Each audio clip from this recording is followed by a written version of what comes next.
Can we put up the graphic of this? I think I'm gonna have to hand this off. Yeah. Sorry, that does it for us tonight. We'll see you again tomorrow. No.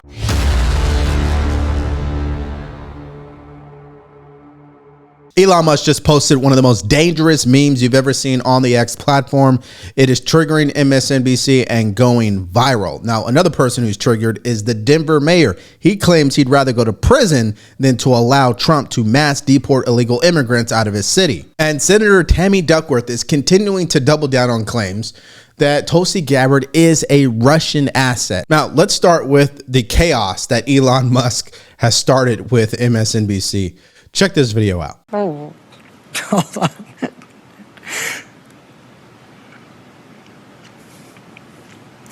To at least 3.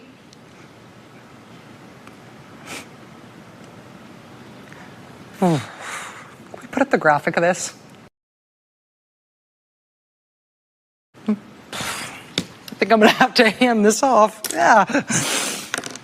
Sorry, that does it for us tonight. We'll see you again tomorrow. No. Now, that video was altered, just to give you a full disclaimer. But the reason why I wanted to show you that video is because it's going viral, because of a meme that also went viral from Elon Musk and really paints the full story of what's happening here at MSNBC. You don't think behind closed doors that these people are crying about what's going to happen to their network? Of course they are. And if they get word that Elon Musk could potentially buy this network, oh my God. I mean, just imagine the reaction from them if we can only get that on tape. But this is as close as it's going to get. Now, what this video was reacting to is this meme that you see on the screen here.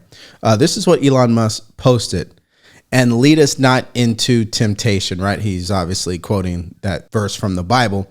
And here is the saint with the words, Elon Musk trying not to buy. And then MSNBC is the woman, right? You know, I mean, this meme got 45 million views. So yeah, needless to say, it definitely has gone viral. Don Jr. responded by saying, I think I started something here. The amount of people that want this to happen is incredible.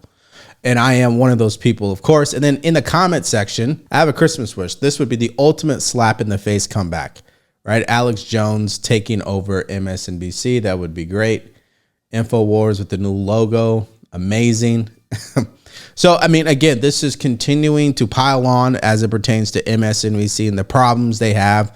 And if Elon Musk buys it, guys, I mean, that would literally break the internet, right? Now, this shows Elon Musk's sense of humor and ability to dominate online conversations, exposing the insecurities of networks like MSNBC. And we already know there's outrage that is going to come from the left because of this. They're going to call it misinformation, propaganda, disinformation, you know, the usual terms. But that type of outrage highlights what? Their lack of self-awareness and their inability to connect with mainstream Americans, right? They are so out of touch. So obviously this is happening at their expense. And MSNBC's ratings have constantly plummeted, losing to independent voices like Elon Musk and other online creators, which we've showed you guys those numbers time and time again. Now, I told you there was someone else who's triggered just like MSNBC is, and that is this Denver mayor who boldly claims that he'd rather go to jail than to allow Trump's mass deportation plans to take place. Let's hear it in his own words. Watch. Trump's new borders czar, Tom Homan, has said that he is willing to arrest leaders like yourself for standing in the way of these policies that they want to enact.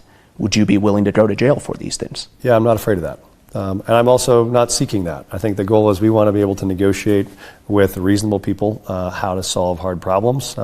Republican and Democratic presidents in the past have all tried to find solutions to these problems. President Reagan helped people get access to work so they could stay and support themselves. Biden and Harris worked on restricting entry at the border to close down. There are a lot of ways to approach this problem. We don't think it has to come to this. But yeah, I think when you look at, Ralph Carr has always been one of my heroes. He was the governor who in the middle of the internment of Japanese Americans said this was the wrong thing to do. And he stood up. It was unpopular. People were mad at him about it. That was in the middle of wartime. If the president or any of his actors are going to do things that we think are illegal or immoral or un-American, we'll stand up against them. Okay, so he says that he wants to negotiate and be reasonable. But a day ago, before that actually came out, he was saying this, suggesting that he would threaten to deploy cops, 50,000 residents, to stop Trump's mass deportation. So which one is it? Is it now you're walking back your comments? Is it now because you got all this backlash from the threats that you're going to stop the federal government? I mean, this is the type of playbook that these Democratic mayors and governors are running with, which is let's threaten that we're not going to comply. And then once we get backlash, we'll probably walk back those comments, knowing in the end, we really can't do anything about this. Okay, so here's the bottom line for me. The mayor's statement is another example of the radical left's disregard for the rule of law. They have more compassion for the illegal migrants than they do for American citizens.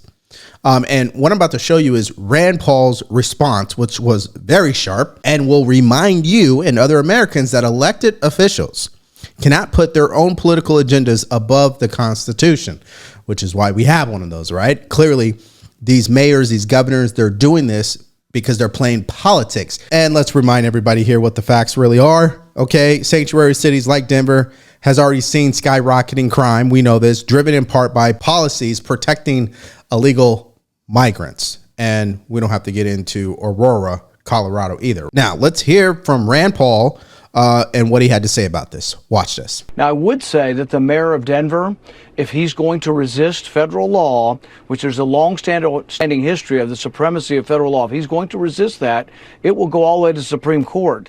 And I would suspect that he would be removed from office. I don't know whether or not there'd be a criminal prosecution for someone resisting federal law, but he will lose. And people need to realize that what he is offering is a form of insurrection, where the states resist the federal government. Most people objected to that and rejected that long ago. So I think the mayor of Denver is on the wrong side of history, and really, I think will face legal ramifications if he doesn't obey the federal law. Okay, so Denver Mayor Mike Johnson won't be the only person on the wrong side of history, okay? You've got LA Mayor Karen Bass, you've got the Massachusetts Governor Maury Healey, you got Boston Mayor Michelle Wu, you got the Illinois Governor, and of course, Gavin Newsom. I mean, most of these Democratic governors or mayors are going to come out and oppose this. And it's all politics. It's not actually a true belief that they have around this. Okay, so before we move on to the next story, if you guys are getting value from this video, please like, share, and subscribe to our channel. If you want to support us further, go to the link in the description below, shop the merch store, or buy us a cup of coffee. And so we know this is a political game, and part of that political game is what's happening with Trump's cabinet picks, particularly Tulsi Gabbard. So this next story is very interesting because Senator Tammy Duckworth is continuing to show up on the news and call Tulsi Gabbard a Russian asset repeatedly. It's getting to the point where you can say that she has a case of Tulsi derangement syndrome. Hear it in her own words. Watch this. She's a critic of U.S. intelligence operations. She has promoted Russian propaganda. Your fellow Democrat, Debbie Wasserman Schultz, called her, quote, likely a Russian asset. Now, you and Tulsi Gabbard are both veterans. You served with her in the House. What do you think of her? Well, I think she's compromised. I think by going to Syria and basically backing a brutal dictator there, Russian-controlled media called her a Russian asset.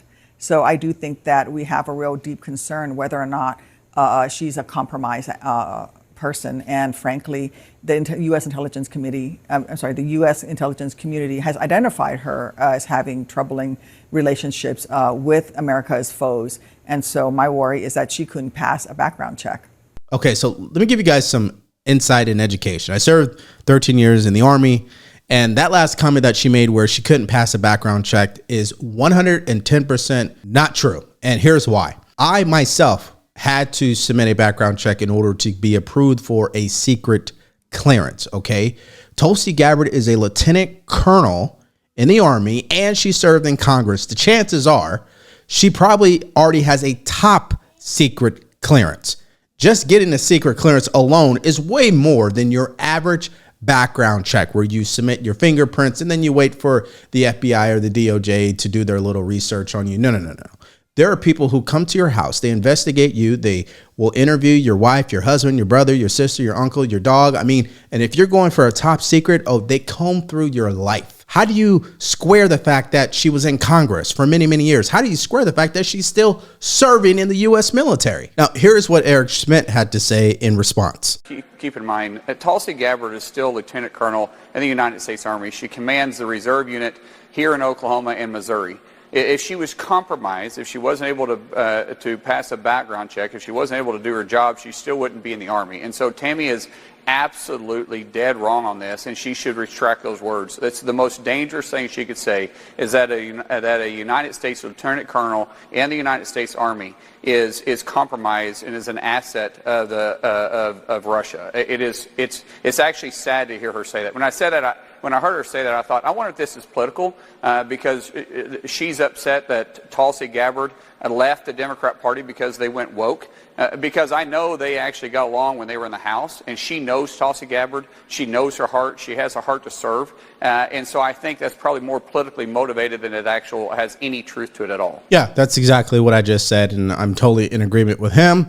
And here is Mark Wayne Mullen, who also stepped up to defend Tulsi Gabbard. But I think it's insulting. It's a slur, quite frankly. There's no evidence that she's an asset of another country. She served this country honorably. And by the way, she cares deeply about our Constitution and civil liberties and making sure people aren't being targeted by these intelligence agencies. So again, I think this is a reformer who can come in, who maybe is not part of the same Washington cocktail party circuit that people in the intel community are used to, but maybe that's exactly what we need right now. President Trump listened to the American people when they screamed about these issues. They want to be heard. They feel like Washington's broken, and I think bringing somebody in like Tulsi Gabbard is a welcome news. So you're a yes on Tulsi Gabbard, Senator, just to be clear? I'm a yes on Pam Bondi. I'm a yes on Pete Hegseth. I'm a yes on Tulsi Gabbard. Absolutely. You don't hire the people who built the company to fix the company, okay? This happens a lot in entrepreneurship and business. It's one thing to build a company, but it's another to come in and fix it. Two different mindsets, two different skill sets, by the way. And so maybe Trump is looking at Tulsi, and a lot of these picks is not people to truly build it, but to come in and actually fix the mess, clean it up, right? And start from scratch. So first it's Russian asset, then it's sexual assault allegations, and now it is the fear that Pete Hegseth and Donald Trump are going to discharge transgenders from the military, and they're basing that on what Pete Hegseth had to say to Sean Ryan in a podcast episode. Listen here. So there aren't enough lesbians in San Francisco to man the 82nd Airborne. Mm-hmm. And in trying to cater to that, they lost the boys from Tennessee and Kentucky and Oklahoma. The traditional dudes who did it because they loved their country, or they wanted the adventure, or they, wanted to try tough things, or they need an up and out of their community, whatever it is. They're like, if I wanted to do the woke crap, I could go to the local community college. Okay, so he's not saying anything that me and you probably don't disagree with, of course, right? I mean, the numbers tell the story. There's a recruiting problem in the military as it stands today. And clearly the Army did go woke. I always tell people, what is the difference between the Army, the Navy, the Marines, the Air Force? Is this: the Army is always the first people to do something stupid, right? Because they are the first people to test things. They're the first people that went woke. They allowed women to serve in the infantry. I mean, it goes on and on and on. And this is why you're seeing the fake news media now running this news story that Donald Trump is going to kick transgender troops out of the U.S. military. They're claiming that this order could come on his first day back in the White House, January 20th. Even though I haven't seen it, you haven't seen it, social media has not seen President-elect Trump come out publicly and state verbatim that he is going to do something like this. The ban is expected to be wider ranging than a similar order made during his first term in office, when Trump prevented transgender people joining the armed forces, but allowed those already serving to keep their jobs. The bottom line is this: our military should not be focused on recruiting transgender individuals, because I'm with Pete Hegseth on this. That creates issues. We already believe, and it's my own personal opinion, that yes, this person does have a mental illness, but that's just me. And here comes the fear tactic. Should a trans ban be implemented from day one of the Trump administration, it would undermine the readiness of the military and create an even greater recruitment and retention crisis, not to mention signaling vulnerability to America's adversaries. Our adversaries already believe the military is vulnerable. What are you talking about? Do you know how many people we kicked out due to the mandate for COVID vaccines, what about those individuals? There would be a significant financial cost as well as a loss of experience in leadership that will take possibly 20 years and billions of dollars to replace. But do you guys have the same attitude when you kicked out people for the COVID vaccine mandate? I really want to know that. So as I stated earlier, right, the left's attack on Hegseth are as predictable as you can get. It's just a pure smear campaign, right? So again, we know they're hitting Tulsi Gabbard with the whole Russian asset. They hit Pete Hegseth with the sexual allegations, we know. And now they're trying to scare people with transgenders are going to get kicked out of the military with no benefits type of talk, right? But Hegseth's military experience and commitment to rebuilding America's armed forces make him a strong candidate. And I'm definitely want to believe that. Like I stated, you're not going to hire the people who broke the system to fix it, right? Recruitment numbers in the military have hit historic lows, with policies like DEI and woke training being cited as key reasons. One of those trainings would be what? Sensitivity training, okay? Pete Hegseth's military record and pro-American values make him a perfect fit to restore strength and morale in the armed forces. And you heard the clip.